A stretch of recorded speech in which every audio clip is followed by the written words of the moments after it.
ጤና ይስጥልን ውድ የትዝታ ኢንተርቴይንመንት እንዲሁም የፈጠነ ሚዲያ ቤተሰቦች እንዴት አላችሁ? በያላችሁበት ሰላማችሁ ይብዛ እንላለን።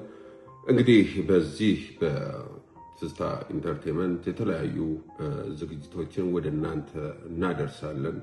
አዝናኝ፣ ቁም ነገር እንዲሁም ደግሞ አዳዲስ መረጃዎችም ሲኖሩን ወደ እናንተ እናደርሳለን። እናንተ ብቻ ቻናላችንን ሰብስክራይብ በማድረግ እንዲሁም ላይክ፣ ኮሜንት በማድረግ ቤተሰብ እንድትሆኑን በአክብሮት እንጠይቃለን።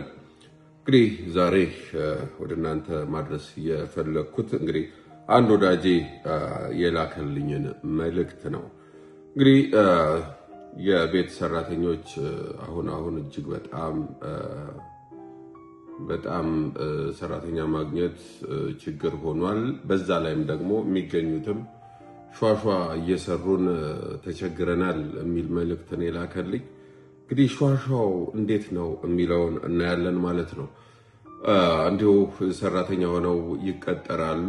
ከዛ በኋላ የተወሰነ ጊዜ ከሰሩ በኋላ አገር ቤት እንደዚህ ያለብን፣ እናቴ ታማለች፣ አባቴ እንደዚህ ሆኗል አይነት ነገር ብለው ምክንያት ደርድረው ይፈቀድላቸዋልና ወደ አገር ቤት ከሄዱ በኋላ ግን እዛ ሆነው ይሄን ያህል ብር ያስፈልገናል፣ ለመምጣት አልቻልንም፣ ትራንስፖርት ጎሎናል፣ ስለዚህ ትራንስፖርት የሚያስፈልገን ደግሞ ይሄን ያህል ነው፣ ይሄን ያህል ብር ካላካችሁልን ልንመጣ አንችልም የሚል ምክንያት እያቀረቡ እንግዲህ ያ ብር ደግሞ ከየትም ተብሎ ተፈልጎ ከብድርም ከምንም ተብሎ ነው የሚፈለገው። በአሁኑ ሰዓት ኑሮ የሚታወቅ ነው። እንግዲህ ማንም ሰው በቂ ገንዘብ ላይኖረው ይችላል፣ ግን ካለው የስራ ጫና ሁኔታ ነው ሰራተኛም ለመቅጠር የሚገደዱት ብዙዎቹ። ስለዚህ ያ ገንዘብ ሲላክ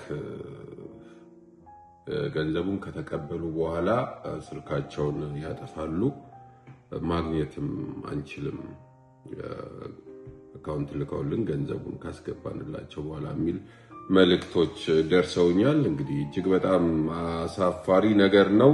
እንግዲህ ሰራተኞችን ስትቀጥሩ የቤት ሰራተኞችን ማለት ነው በደንብ ማየት እንደሚያስፈልግ ነው የተገነዘብነው። ምክንያቱም በደንብ አይተናቸው እነማን ናቸው ምንድናቸው የሚለውን ነገር ካላወቅን ለነሱ ቤትን ጥሎ መሄድ ልጆችንም ጠብቁልኝ ብሎ መውጣት እጅግ በጣም አሳሳቢ ሁኔታ ላይ ነው ያለ ነው የሚል መረጃ ነው የደረሰኝ።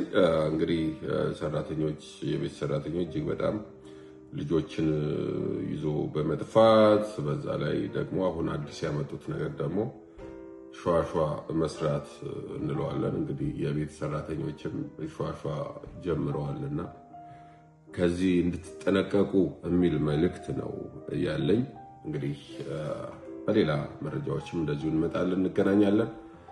አብራችሁን ስለቆያችሁ እጅግ አድርገን እናመሰግናለን። ይህ የትዝታ ኢንተርቴይንመንት የዩቲዩብ ቻናል ነው። ሰብስክራይብ በማድረግ ቤተሰብ እንድትሆኑን እንጠይቃለን።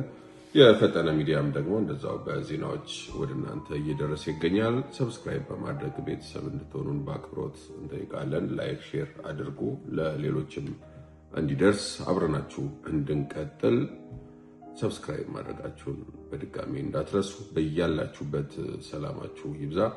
ሰላም ለአገራችን፣ ሰላም ለዓለማችን፣ ሰላም ለሕዝባችን እንላለን። በያላችሁበት መልካም ጊዜ